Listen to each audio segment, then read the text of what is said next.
I know you're good, but who am I? Jimmy, are you in there? Yeah, I told you I was back from summer camp because it's not summer anymore. Oh, Jimmy, I'm so proud of you. That's such great logical thinking there. Do you want to come downstairs for 2 hot dogs, one with ketchup on the bun, the other one with mustard, and some wavy potato chips, and a soda pop? Hold the soda pop, the wavy potato chips, the hot dog with the ketchup on the bun, the hot dog with the mustard on the bun, and both of the buns. Yeah, that's my favorite. I'll be right down. Okay, Jimmy. I'll see you down there. I don't. Chris, trying to do an intro. Sorry. Please. Sorry. Professional. Hey, everybody. Welcome. Yes! Back to the paid search. Yes! Podcast. The My name is Jason Rothman, as always. Hip thrust. I'm Chris. You guys can't see it. Oh, I'm sorry. Chris, I'm trying to do an intro. Sorry. It takes so long. Now I have to start over. No, please, no. Oh, please, no. No, please. My name is Jason Rothman. As always, I'm joined by the great Chris Schaefer. Chris, I'm looking at you wearing a shirt with a pocket on your chest. The pocket's empty. I can't handle that. Please put a pen in the pocket. Sorry. Here we go. And the pocket. We've talked about this. There we go. It's very distracting. There it is. Now it's pointing to the side. Please straighten it up, and then we'll be good. The pocket's too short, so there you go. How's that? There we go. All right, you ready to pod? Let's pod. Let's pod. I'm Chris, and I'm here. I'm what you call a supporting actor for the star, Jason Rothman. Jason, thank you for who you are. Thank you for being here. Thank you for lifting us all up to wherever we are now. But thanks, guys. If you are into Google Ads, hey, I mean, do you like leads? You like selling things? You like selling things for other people and then making money because you sold their stuff? We're going to talk about that. And we know you like that because we've got a ton of questions to talk about that you guys sent in. This is an interactive show, and we're going to answer questions from the US, from around the world. All you guys have all kinds of interesting questions about search, display, remarketing, YouTube, ads, keywords, and we're going to talk about them. And you're going to like it because we give very specific advice. We give very specific information. We don't give general pie in the sky kind of stuff. Jason and I are professional Google Ads managers, independent of each other. We're not just part of an agency together and we're just kind of winging it. No, we earn our living separately. We come together once a week to talk to you about Google Ads. That's what we're here for. So welcome. Oh, thanks, Chris. Yeah. I just so everyone knows, yesterday we did our first, for the super patrons, we did our first live hangout with everyone in that group, or people who showed up for the call, and then people who didn't can access it still. It was a Wednesday. It was a lot of fun. Today, yeah, it's just so you know, it was on a Wednesday. We don't do it on like a Sunday. We do it on a Wednesday. Oh, good point. Yeah, it was Wednesday night. We recorded this Thursday. And I think it was a great call. People were a little taken aback at the way I treat you and talk to you and talk over you and talk down your points off the air. Yeah. When no one's around. I still do it. We don't put on a show. Like, No. The funniest thing This to is me, it. that was the very first time you and I have interacted live with an audience. And the funniest thing is I'm talking to them and no one says anything. Everyone just stares at the screen. I'm like, guys, I'm here. I'm looking at you. Everybody was kind of like, oh, right. I'm not just listening. I'm not just a voice in their ear or a face on the screen. Yeah, you're used to getting feedback before you're even done with your thought there. So that was a lot of fun. And next month, I think we're going to have a preset list of topics that are kind of on people's minds that we gather ahead of time. Mm-hmm. And that'll be fun to go through. But that was a lot of fun. Chris, want to read a 5-star review. and then we're going to hear from our sponsor, and then we're going to get into the Q&A today. But this one comes from Great Britain. It's from Joe, a must-listen podcast for marketers. So many great insights into PPC search advertising. I would recommend this podcast for anyone looking to further their understanding in the field. You're both tier 1 intellects, and I thank you for, some might say crazily, giving all this great guidance away for free. Mm-hmm. I listen to the pod whilst in the gym after work. You train my brain as I train my bulging biceps and cheese grating abs. Your synergy and excellent humor means that unlike so many marketing-oriented podcasts, it isn't a complete bore to listen to. Keep it up, gents. Love, from Joe, United Kingdom. Wow. Jason, I have to say, I feel like we could work on the excitement on the way that you read those reviews. I can feel the excitement behind Joe's review. I just feel like your delivery lacks the cheese grating 6-pack ab enthusiasm that Joe shared, but we'll work on that. You know, can't get the full package. Honestly, I've got nothing left after my intro. So you give it all up, all the screaming and hip thrusting at the beginning, and it just the other thing with the reviews, you never know what you're getting into when you start reading. That's true, because the way people spell things and the wording, and also the international flavor to some of the reviews and all that kind of stuff. Yeah. And it's kind of hard to That's true. do it unless you're just going boom through it. Let me tell you guys how my butt was saved this week from Opteo.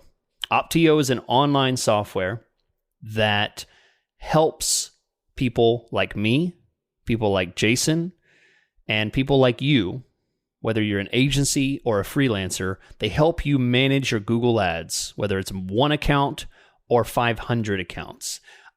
This is a tool designed to help you get more done faster in Google Ads. And let me tell you how to save my butt this week.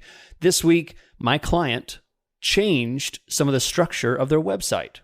You know, and how that happens, they go in, they change something, and they don't tell you.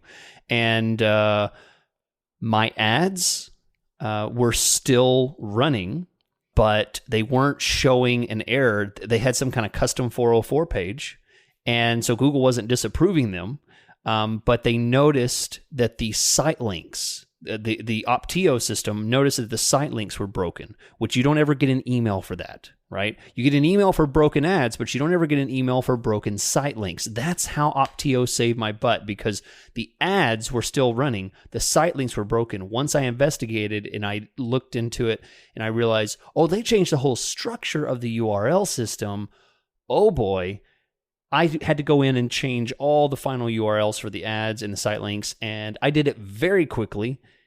They had no idea that I missed it, but it was all thanks to Opteo. If you want to try this wonderful tool that can also save your butt at times like this, when you miss important things and there was no communication from the client, even though it's not your fault, you could still bear the brunt of that mistake. So avoid mistakes like this.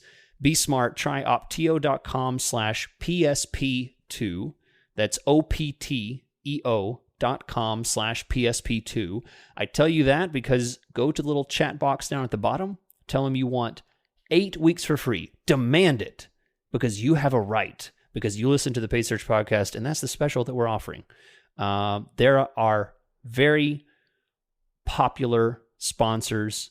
People on the show use them all the time. You'll like it. Try them out. Thanks, Chris. And we're going to get into it here. We have a big list of questions here, big Q&A. We love doing this. Send us your questions, paidsearchpodcast.com, on the contact page, Facebook, YouTube comments, tweets. I would say Instagram, but neither of us know how to log into our Instagram account because we're from a different generation. And Chris, I'm seeing that more and more, even though I'm a little bit younger than you. Compared to the youth these days, I am now officially in a totally different Doesn't generation. take long, does it? Nope. So this question comes from Gino. Not sure how to pronounce that, but I'm going to say Gino. Thank you for writing in from Romania. I am a longtime listener of your podcast, and I greatly appreciate every episode. I am learning something new with every episode. My question is about remarketing display ads. I have an audience with all website visitors and an audience with people who visited a specific product category. If I use both audiences for separate remarketing ads, and I'm going to throw in ad groups yeah. Which ad will show to the people who are in both audience? So, Chris, we've got a general remarketing audience, everyone who's been to the site. Then we have a specific one, people who visited this product category. But if you're a lead gen lead company trying to get leads, it could just be a different service page.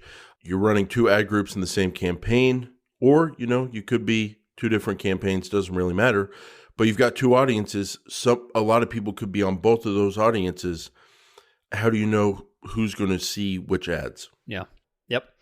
Well, good question. Yeah, it's a great question. I see things like this all the time because people get really creative with the remarketing, and they start to break out and funnel down different audiences.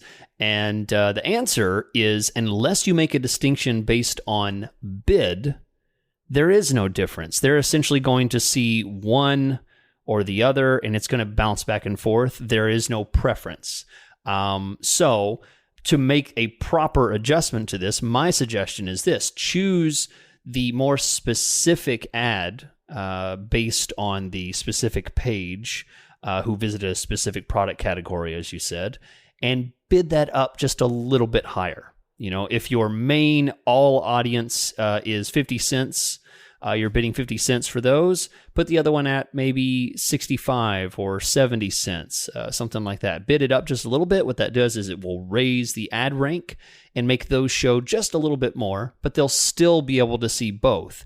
Now, if you want to very rarely show the general and mainly spend your money on the specific, in that case, I would suggest either doing one or two things. Put a very big gap between the main all audience and the specific targeted page audience. Put a bigger gap. So if one is 50 cents, put the other one at $1, $1.50, something like that. A bigger difference. Or put two different campaigns and limit the budget on one severely and give a bigger budget to the other.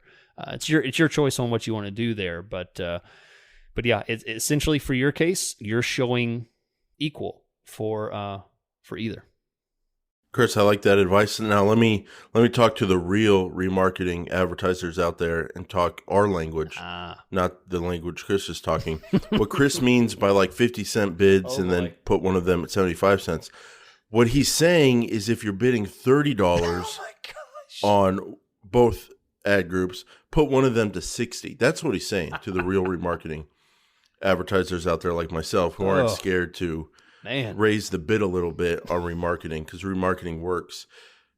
I'm exaggerating maybe a little, but not by much, Chris. I'm looking at one of my remarketing campaigns now. It's at $10. We brought it back down.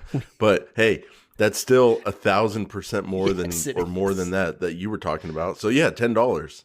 No problem. The cost per click's coming in at $4. What's the problem? Yeah. Anyone who's been to our website knows they've been a victim of Jason's remarketing. So yeah, we've seen screenshots of like, guys, what are you doing? The whole page will just be our face everywhere. Now, Chris, when I approached this question, I was thinking the same thing as you were thinking. It's number one, unless the idea I'm going to come up with in a second can handle this, there's not much you can do about it, unless the idea I'm going to come up with can handle it, which it might. And if both audiences people are on both audiences and those audiences are in different ad groups or campaigns, who's going to see what? Well, you can't do nothing about it unless what I'm going to come up with is correct. Okay. But then if they are on both audiences and you're doing that, it does come down to, like you're saying, ad rank, right? Whatever you're bidding more on should get in a higher ad rank. But of course, ad rank has some quality score even on display. Yep. And so you may have to bid a little more than you think. But yes, control your ad rank by controlling your bids and bid more on the more valuable one. Also, don't worry about it too much because everyone's been to your website and they're all on your remarketing list to an extent. So focus on the data, focus on the conversions, focus on the time on site, the bounce rate, the pages per session, and just optimize it that way. But there's one thing I was thinking, Chris. What if you exclude? This would only work one way, I think. I think you could exclude by going to audiences and then exclusions, audience exclusions, browse. Yes, so you can do this. You can exclude the specific product category or the specific service page audience from your overall remarketing list, campaign or ad group. I don't know if you exclude your overall. I think you could. Doesn't matter in this case. Yeah. In the second case, because if you're targeting people who've only been to your product or service page, that's who's going to see that audience. Mm-hmm. That's who that audience is. So you don't need to exclude anything. That audience will always only be that audience.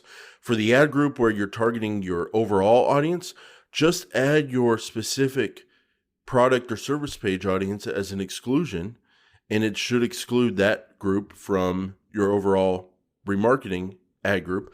However, you may not want to do that because sometimes those people are going to perform well, even if they may perform better on the overall list than they would on the specific page. Probably not, but you never know. So it's something you want to test. But if you want to do it, that's how you control things, that excluded audience list. Yeah. And I'll tell you, that's something I worry about a bit is excluding people to a specific audience like that is, if they drop off of one, I still want to advertise to them on the other. So, if they drop off of the main and they're only on the specific, okay. But what if they drop off of the specific and it's still excluding them somehow? Sometimes I get a little wary of excluding, but I can understand if you are bidding quite a bit, then maybe it does make a bit more difference. It just depends on your strategy for bids, how high you want to go on bids and how much that really matters. But, anyway, there's a whole. You want to hear something messed up? Yeah. About remarketing? I work with a company who does a ton of remarketing, a lot of different lists and all that kind of stuff. And they're pool builders. They build pools in people's backyards. Why not the front yard? I don't know. Maybe that could be a new thing. What if that caught on? I'm sure everyone would love that. Can you imagine if people just started doing pools in their front yard? That'd be interesting. Maybe if it was like 5% cheaper, people would start doing it. Yeah. Anyway. Lots of lists. Pool builders pools have to do with homes. Homes have to do with new rules with demographics. We excluded the 18 to 24-year-old demographic from their remarketing campaigns because you know what 18 to 24-year-olds don't do? Buy pools. They don't do their homework. Oh, just kidding. What? They don't eat their vegetables. They don't listen to their educational podcasts about Google Ads. Yeah, they do. Big in that demo, Chris. They don't build pools in their backyards because they don't own homes. Right. And even if they did, they wouldn't be spending it on pools. Right. Well, we got the new rule came out. You can't do demographics with anything related to housing and stuff. Wow. So we had to get rid of that. Yeah. Wow. So now we're potentially remarketing to potentially 18 to 24-year-olds because we can't exclude them. I guess that's a big deal if you're paying $60 a click for a remarketing ad. We're not bidding $60 a click on their account. That just happens to be a specialty I like to do to myself. Yeah, that's true. And then I pay half of that money too. Like, hey, Chris, I'm going to put $60 on this. You going to split that with me? I guess. Is that your fantasy of me asking for approval? Because that's Oh, you do. It's never played out like that. I just hey, Chris, what do you think about this? And then I say no. And then you beg. And then beg. And then beg. Douglas from our patron. Getting it out today. A patron, which if you'd like to join, by the way, paidsearchpodcast.com, click on the Patreon link. You can join. Hey guys, love the show. I have a client, a high-end realtor, working with a developer in Switzerland with prospective buyers coming from many countries. And he lists these off. They're all over the place. So let's just leave it at that. How do I account for all of the different languages? Do I need separate campaigns for each language, or is there a way to streamline the setup for this? Thanks in advance for any input, Doug. Wow. So let's use our thinking brains here, Chris. This is something new for sure because he wants. I want to get new. I want to get actual verbiage here from the system. That's why okay. I'm So what he's filibustering a little bit. What I assume Doug is talking about here is he is referring to the ad copy itself. Not the settings in the account, whether you're targeting a certain language or not. But that's how I took it. We could answer both of them because that's how I took it. Okay. Well, I'll let you start once you get the official wording up. So, if people are looking for realtors in Switzerland, homes in Switzerland, number one, he's going to be doing his targeting in the locations of all those different countries he mentioned, because people they're not in Switzerland.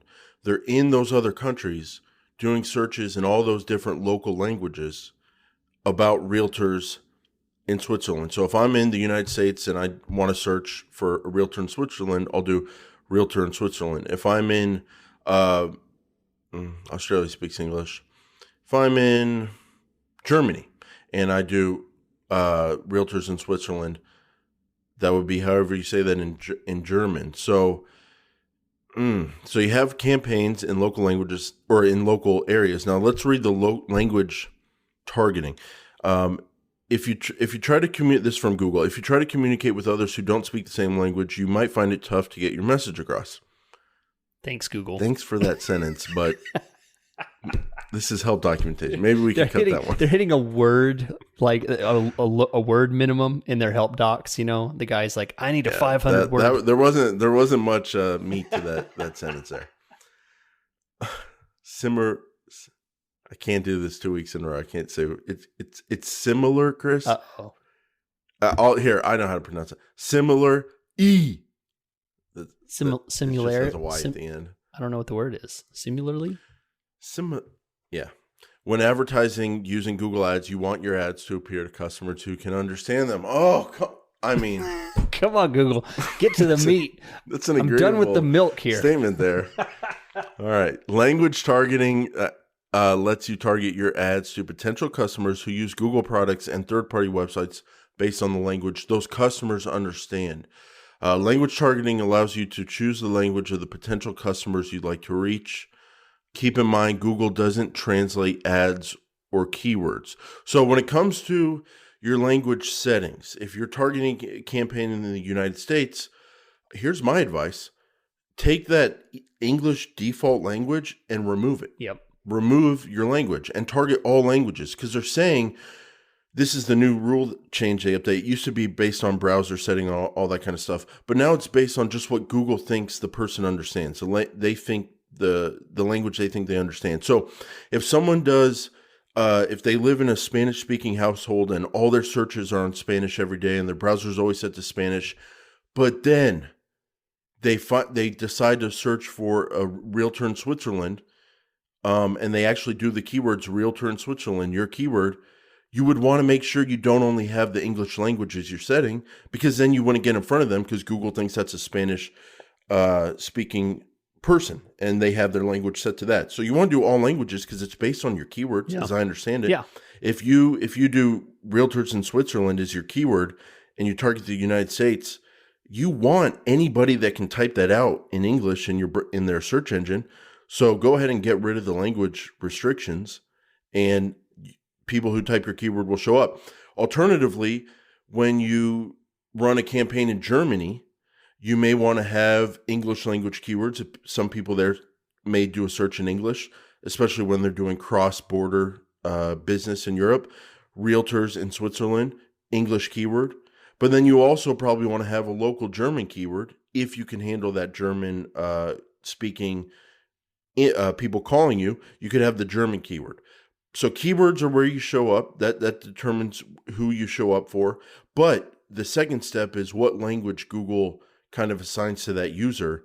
And if you've got it locked down to English, even if they search for your keyword, the same keyword that you have, if Google deems them in a different language as a user, then your ad potentially won't show. So I think our big takeaway is make sure you have your language settings set to all languages. That's what I do. It sounds kind of risky to say that, Chris. Like, it doesn't sound right. Set your language to all languages, but that's my default. What about you? Yeah. I mean, it depends. That's a whole discussion, I'd have to say, based on budget and the industry. But yeah, typically if I have the budget and it's a wide enough industry and I feel that, the region or whatever I'm doing is going to cross a lot of barriers in language, then absolutely. I mean, the thing I think we're missing in Google Ads is a metric. We are really. Well, I was just about to tell you, that. I've got good news for you. You'd be interested in this. You'd be a little hesitant to add all languages because you only have a fixed budget and you want to focus on English speakers. Google deems the user an English speaker. I've got good news for you. You can now segment out your data by language. What? And it tells you the performance by language. There's also a report for it. And you can see, hey, are all these languages that I'm targeting because I removed the English only, and people are searching the same keywords, whatever language my keywords are in. I want to know how it's performing based on the language the user is deemed to be in, and see if you should keep those in there. We now have a report for that. We now have a segment button for that. And we now have flying cars because it's the year 2050, jerk. Chris. Man. I'm just, no, honestly, what I'm trying to do, we don't have that yet. Everyone out there, calm down. We don't have that yet. Man, I had Chris going. I thought you had me up on one. I was like, he did it. What I want to do, Chris, we don't have that yet. But did you hear how much sense it made coming out of my mouth there? Yeah. Like, it made sense. It sounded so useful. And maybe if Google's out there listening, maybe if we had that data, people could see that people speaking all these other languages were actually performing well on their English keywords, and they would be more open to leaving all those other languages on. Yep. As opposed to leaving it on English only. Yep. And we could spend more money on Google, and Google could grow its revenue, and that would be a win-win. And we're all about wins because no one loses. So give us that report, please. And we'll spend more. And we'll spend more. How about that? Yep. I just wanted to throw it out there and kind of paint the full picture. Like, thank you. Man, wouldn't this be unbelievable? So I'm glad I painted that nice picture for you, and you can keep dreaming about it before you fall asleep. It was a fantasy. Okay. Chris, you run any other language campaigns? No, never. No. I only speak English, so I've had people contact me and ask, will you work with a Spanish-speaking person that will build the campaign for you? And I'm like, sure, but what am I going to do after it gets turned on? I can't optimize it, so it just sits there. So no, I mean, if you're a language guy like me, no, I don't do anything more than just English. I just last week built out a huge Spanish campaign. Wow. It's all Spanish. Really? Yeah. And I do it now. Yeah. It's something I do. Wow. Spanish. Espanol. So, Chris, next question comes in from John from the Philippines. Hi, Chris and Jason. I love you both. Have you guys dealt with the details on attribution models? I'm managing a huge spending account with a team, and what makes sense to the business according to them. This is only text here, Chris, but I picked something up there. I picked something up there with that word. According to them, is a data-driven attribution model. Maybe I'm just putting on my own issues on this sentence because it's about attribution models, and I've had some beef in the past about that. Yeah. According to them, is a data-driven attribution model. Lead gen, tons of conversions. Can you guys lay out the foundations and technical stuff? So, Chris, we're talking about attribution models for conversions. Tell us what that is, and then tell us what you do. Okay. So, attribution model, as you may or may not realize, is something that's buried inside of something else. So, many of you may not even consider it because it does not show up on the UI in the normal space where you would change keywords. You would never see it. This is inside of something else. So if you want to see it, it's inside your conversions, which I just lost, a third of you there who don't even have conversions set up. And then no, because you should use the tag manager, dude. Yeah, because it's easier. Someone on our Patreon Facebook group said, "Hey, little bit off topic, but I have a question about Tag Manager. It's not working. We put the code in the container and all that kind of stuff. What do we do? Chris, I can't tell you how tempted I was to just leave a comment there and I would have said, you should really try out the Tag Manager. It makes things easy.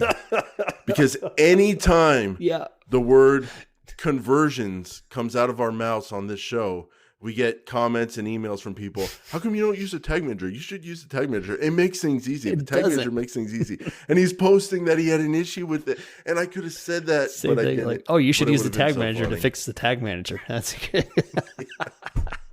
Isn't that the vibe you get from people it is. when they just say like, I'm having problems in my marriage. Like, You she should use the cheated. Tag I got to get over this for the family. You should use the Tag Manager. Have you showed your wife your Tag Manager? Yeah. She would love it. It'll work out great. Yeah, that's true. So All right, attributions. Let's go. You got to go find that it. was Yeah. it's a little inside baseball humor there, but basically inside of the conversions, once you are looking at your conversion, then click on the edit button inside of the conversion itself, and then look at the settings inside of that conversion, and you'll see attribution. That's where it is. It's tiny. So the only thing it's referring to is when that little conversion is assigned to that click, whether it's one click, or in this case, what's really going to matter, if it's multiple clicks.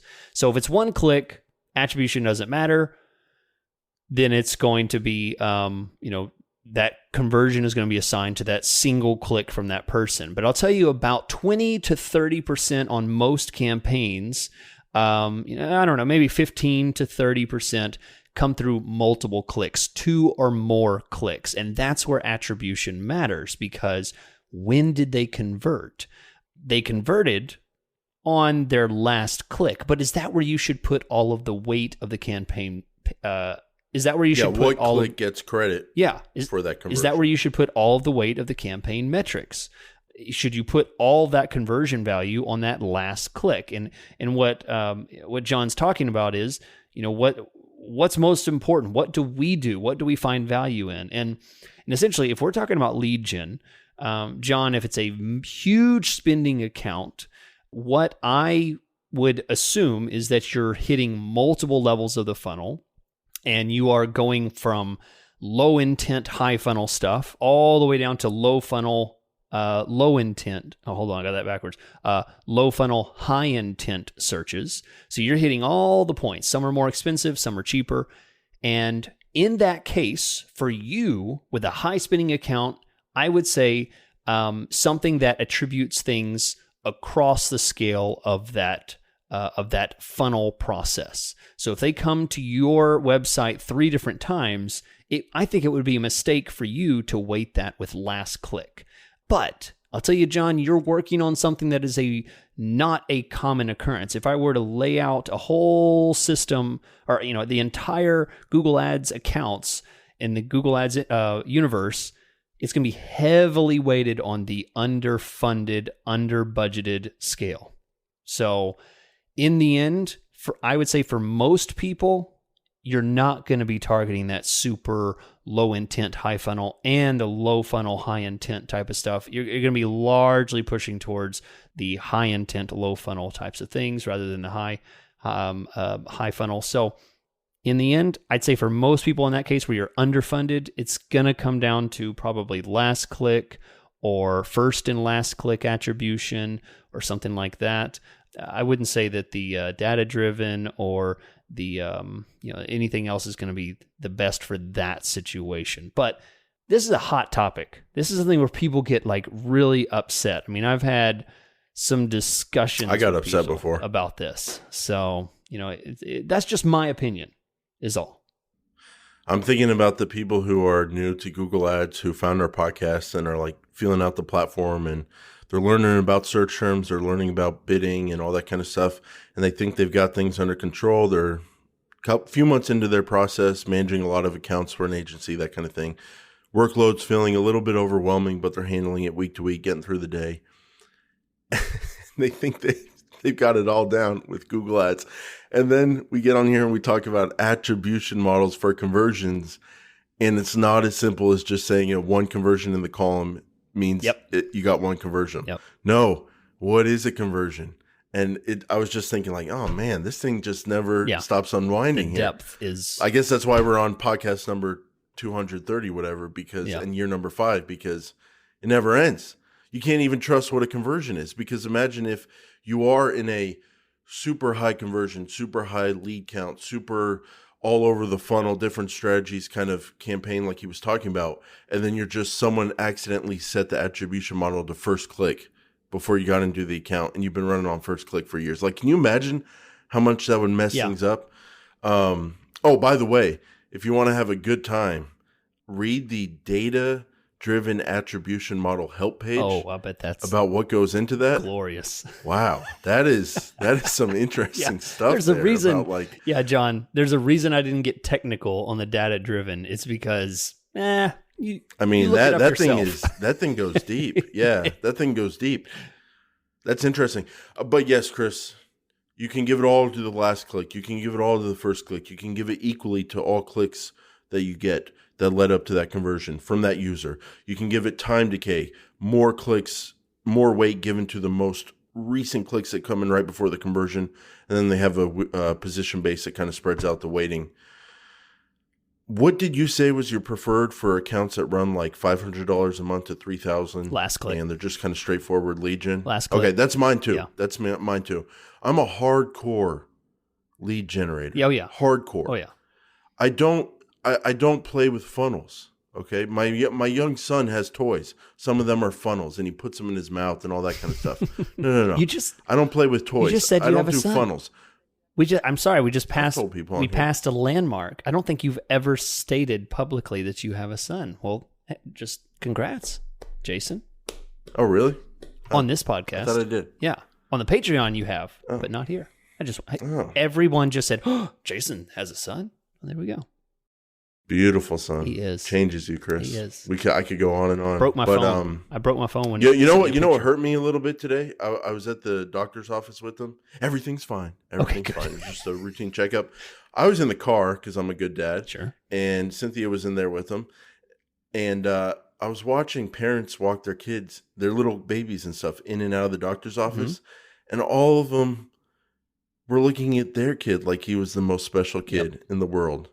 The most special boy or girl, and hugging him the way I hug mine, and looking at them the way I love mine. And I was like, "Oh wait, other people feel this way about their kids too." But he is the best boy. Yeah, but it's like you guys. They're acting like they. Don't you guys know about what's going on? Don't you know about my kid? Why your kid? Whatever. But look at mine. Yeah, I know how you feel. But it was nice to see. Yeah. Nice to see. But yeah, he plays with funnels, Chris. Little toys. They're shaped like funnels in the bath, And I don't play with funnels. I'm not here to play around with funnels. I'm a hardcore lead generator. Someone does a search. Someone sees my ad. They can't look away from my ads. My ads are so good. They have to click on my ad. They click on it. They go to the website. They call or they fill out the form because they have to. And then my clients make a lot of money. And that leads me to wanting to be someone who clicks last click. As my attribution model of preference. And the interesting thing for anyone out there, like, what should I use? There's a very cool page in there under tools and settings, measurement, attribution. Yes. You can kind of see I'm pretty sure you can see what your attribution percentage would be. Model comparison. That's what I'm talking about. Yeah. It tells you what your conversion data would look like using different models. And that's kind of your guide of, hey, how many of my conversions are actually coming from more than one click? Oh, is it only 5 or 3% of them? Not a big deal. Oh, it's actually 30% of them. I could get some more insights and should change it. You can get that answer in there. One final thing, Chris, I'm a hardcore lead generator, but who likes last click? But brand campaigns, someone does a search like divorce lawyer near me. Had a joke on another podcast I do, Chris. My own little thing. We know. And I said, you do a search, divorce lawyer near me. And I said, rough search. You don't want to be doing that search, but you do that search. And I was like, I hope I never do that search. You do that search, divorce lawyer near me. Someone does that search. They click on your ad. They go to your website. They write down your name. They call you. And they're like, how much do you charge for a divorce? And they're like, $19.99. Wow, what a deal. Didn't you see our sign on the intersection? And you're like, oh yeah, I did see that. Well, I'm going to call you back. So then the next day they look at what they wrote down. They search their name. They search the brand name. Yep. And then you have your brand ad. They click on the brand ad and they call in, and the call lasts for 5 minutes and it's conversion. Last click would give that all to brand, but really that person was doing a generic divorce lawyer near me search first, and that one should probably get the credit. So if you're on the brand campaign, you may want to have your own conversion set up with their own attributions. Should we call it here? Do we need to call it, Chris? Have we gone on? Or are we going to keep going? I think we. I have no concept of time right now. Let's do one more from Amy. But before that, I want to remind you guys. Okay. Pull your car over, stop running, and some of you wake up. You're listening to the podcast while you're sleeping. That's just, what are you doing? Opteo.com/PSP2.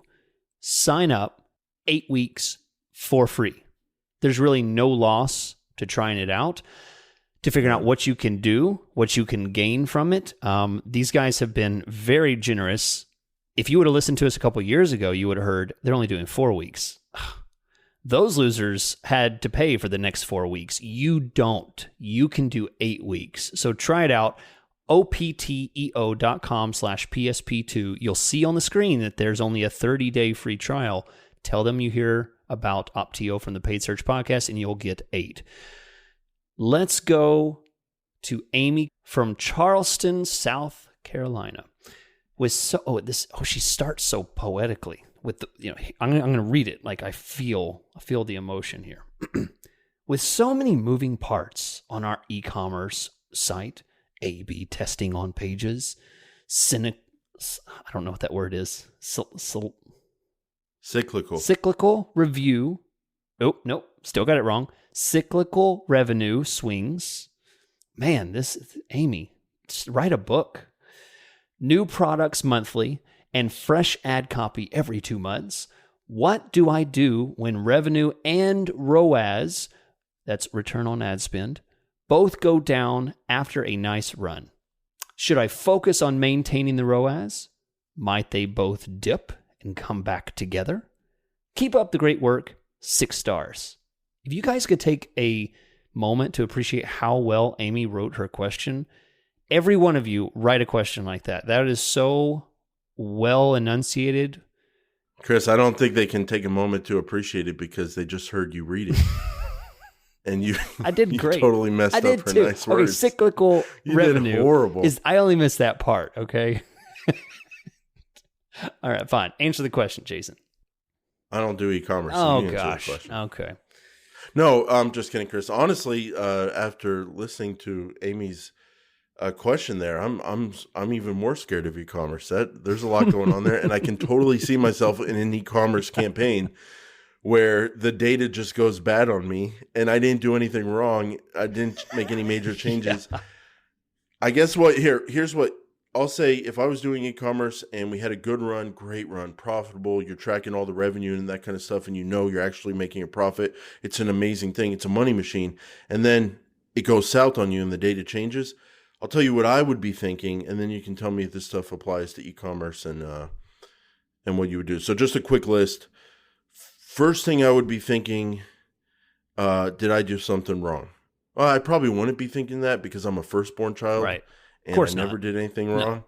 And I don't have that kind of, I don't know what you would call it, that kind of burden I live with as an adult. I've seen some other adults live with. They're always looking down. Did I mess up? No, you didn't mess up. You're just I'm a firstborn, Chris. I'm a firstborn, There is something to that. But anyway, so I wouldn't think, did I mess up? But the way I would think about it is, was there some change that we made? Even if I was not the only one on the account, if it was speaking about it in a negative way, I would refer to it as we, even though if it was only me. Only you. Did we make a mistake? Yeah. So I'd be thinking, was there something we messed up or changed recently? Or did we change the bidding? Did we add a bunch of negative keywords, like a ton of them, and maybe we added one that was too restrictive accidentally? Maybe we have a loose keyword we added. Is there something we did? So I'd review what we had done since the data went south on me. I would do an audit since that time period, try to figure out what's changed. I'd look at search terms over that time period, look at 40% less search terms than we used to get. I'm over it. And I'd also be thinking about product changes. Does something change with Google Ads? Is there now a new section that shows up there and now we actually show up in a different place or something like that? The final thing I'd be thinking about, they make Google Ads tough. Yeah. Because they kind of interrupt you with Google Ads. It's you, it's Google Ads, it's a customer, everyone's making money. And then these damn competitors come in and try to mess everything up and try to do the same thing you're doing and also make money from Google Ads. And you're like, oh, just get out of here. But they're in there. And I'll be thinking, did they raise their bids? Did a bunch of people raise their bids? So product changes, competitors, some mistake we made, and just an overall audit. That's where my mind would be going for a regular search. But does all that apply to e-commerce? Is there anything else I'm missing? Well, I don't know. It feels very. I like the approach. You systematically go through, but let's say I agree with you. But I would say, let's say you can't find it. Let's assume Amy is really good at what she does here, and she can't find it. So let's answer the question. I mean, she's asking, should I focus on maintaining the ROAS? So let's say you've done that, and I would say in that case, no, don't try and maintain the ROAS as your primary thing. If you can't find what's going wrong, let's say it's tanking, it's going down and down and down. My thought is this: you're going to either do one of two things, and you could do both at different times, but you can't do them both at the same time. But you might do one of two things. The first is tighten the belt on the entire campaign. Start cutting off demographics, start cutting off time of day, start cutting off devices, certain keywords, things like that. Start shutting things down completely, eliminating, excluding it from the campaign. Geographic targeting, there's a lot that you can start slimming down this campaign to get to the stuff that works the best. Now, that may help you eventually start maintaining ROAS, but if you continue at the same path that you're doing, what in the world makes you think that you're going to suddenly start being successful? Like you're just waiting for the gears to just pop back into place and it starts working again? No. I'm going to say be proactive, shrink things down, cut things off, cut the fat, slow spin down so that they can pop back up and get tight on ROAS, and then you can slowly expand it back. Okay? The other thing, let's say that doesn't work. The next thing is go big and go fat with it, right? Start going really high funnel out there with new keywords. Try broad keyword stuff. Try stuff that's kind of, that you may not necessarily be able to afford, but you can go out there and start fishing for new ideas. If you're not using modified broad, try modified broad. If you're not using pure broad, try pure broad. Try maximize clicks a little bit, try some automated stuff, just get fat and sloppy and nasty with it, and then see what happens there. Okay? So try both of those, shrink and grow, try different things, and then, eventually you'll find something that works, and then you can try and bring the ROAS back in. That's what does it for me for e-commerce, because you can't sit there. You'll get fired because when it comes to Chris, e-commerce, you have to make money. You have to have a positive ROAS. You're going to get fired. No, but I'm having trouble with this one because that's a really tough spot to be in. You're telling me you looked at your date range last 30 days and it stopped working 30 days ago, and you compared to the 30 days before when it was working. You look at each column, you try to isolate what the problem was. You're telling me with e-commerce you can find yourselves in a spot where you can't figure out what went wrong and the game changed on you? Does that happen? Yeah. Oh. Is it worse on e-commerce than search? Because I feel like on search, most of the time I can pin down our cost per click skyrocketed. I can see that comparison. A competitor's bidding a lot. Here's how I adjust that. Or, this search term popped in. It's getting 25% of the traffic. It's garbage. You know what I mean? Yeah. Mm-hmm. It's really unsettling to think about being in a spot where, and it has happened over the years, but where things just totally changed on you and you can't figure out what happened, and you've got to basically kind of not start from scratch, but basically give up the past, basically. Yep.